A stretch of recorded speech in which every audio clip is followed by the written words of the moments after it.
My name is Abdi Karim Berlin. I'm going to tell you a little bit about my background today. So when I was in the beginning of my 30s, I put on quite a lot of weight. Previous to that, I'd been into competitive sports. I was into boxing. When I retired from boxing, I sort of lost motivation to stay fit. Obviously I was busy, getting settled in life and everything. And I moved to London actually, in my early 30s. And I think that's when I first came to London, I was actually very, very fit still. But then in the next couple of years, that's when I put on quite a lot of weight. So I used to box at 75 kgs, which is middleweight. When I had put on a lot of weight when I was about 33 or 34, I think I was just over 100 kilos. So that's about 25 kgs that I put on from when I was a fit young man, which is quite a lot. That's about 3 stone. What I decided to do, I got sick and tired of gaining weight. I wanted to get my body back. So I decided to sign up to do a marathon, and I started training for a marathon. And in 2001, I did my first marathon when I was 36 then. And I trained for about 3 or 4 months, and I flew over to Stockholm. Sweden is my native country, so I couldn't get into the London Marathon. So I flew over to Sweden to do the Stockholm Marathon, and I trained for a good few months.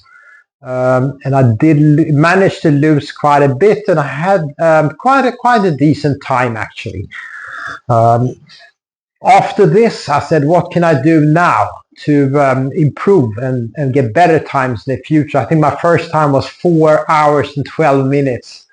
So I decided to join an athletic club. So I joined a club called Ilford AC. We started I started going to the training sessions. I was really enjoying myself. And I started doing different races, and my weight came off. I got back into really good fitness again. And I had a few good years there where I was doing races, and I was enjoying being part of a club. And obviously it's competitive sports. So that's what I needed. I do believe that men do need challenges. So yeah, it was all good. Happy days. Then when I was in my early 40s, I started to get pain in my hip. And it got really bad, and I had to stop training for times. And I went to the doctor on the NHS, and it took time. So this is back in 2008. It got to a point where I was limping, and on the NHS things obviously aren't very fast. So I went through the whole process. Got a consultant, and I had my MRI. Initially, the MRI didn't really show any abnormalities. So I didn't really know what it was. I had physio. And then I had a follow-up X-ray. And that X-ray showed that my left hip, this side, was damaged due to arthritis.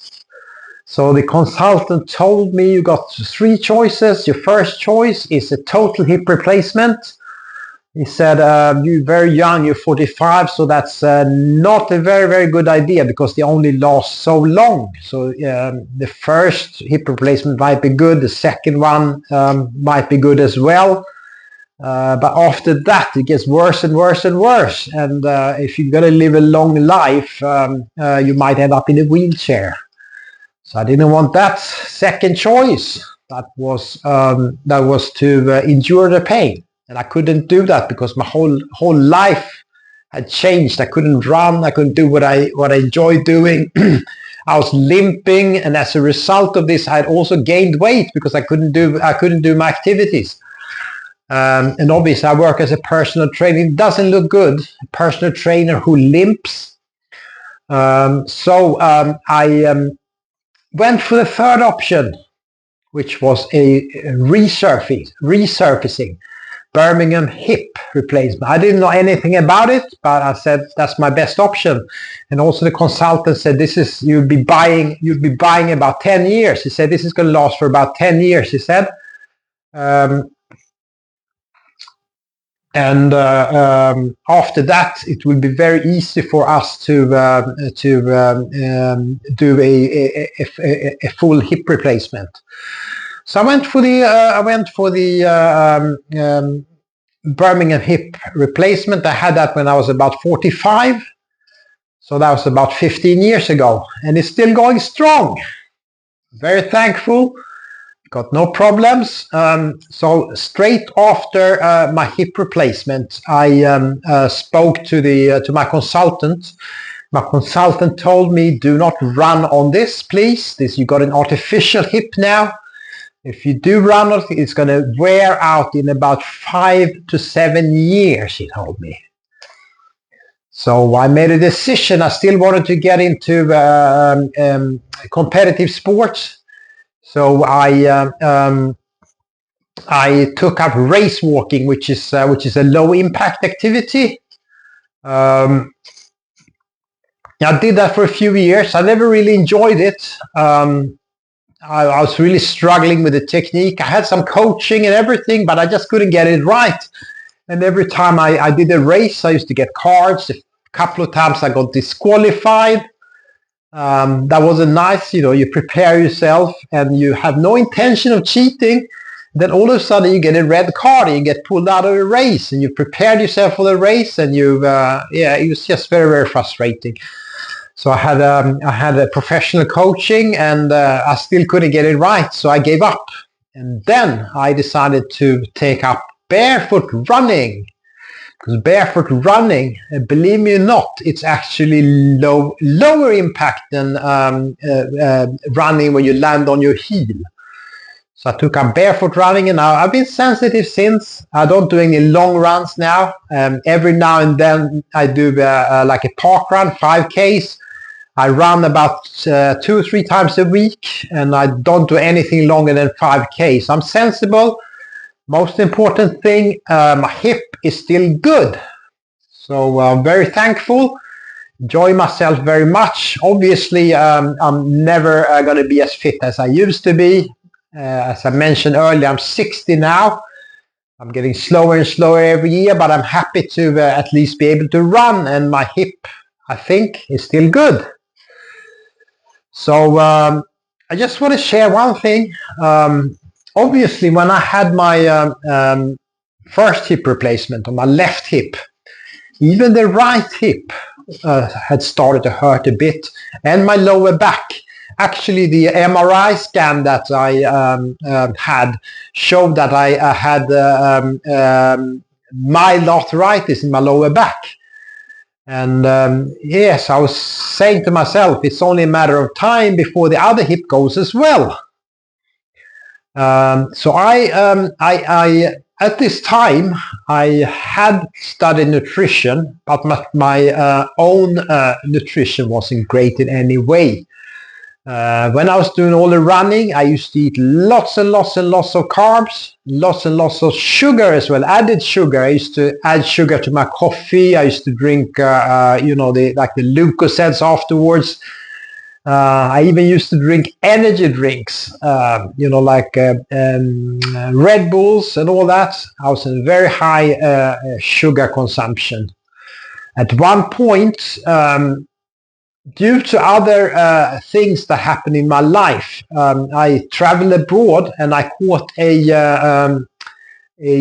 parasite infection. I got ringworms. So I wanted to treat them myself. So I went on a diet where I completely took sugar out of my diet because I wanted to starve the parasites. And that worked actually. So I went for 6 weeks without eating any sugar, without eating any carbohydrates. I even had to stop fruits for a while. So that got rid of the parasites pretty much straight away. I previously had a parasite infection, and then I was treated with medication. And the parasite infection kept on coming back because the parasites, they actually lay eggs. So if you take the medication, you feel better for a couple of days, but then the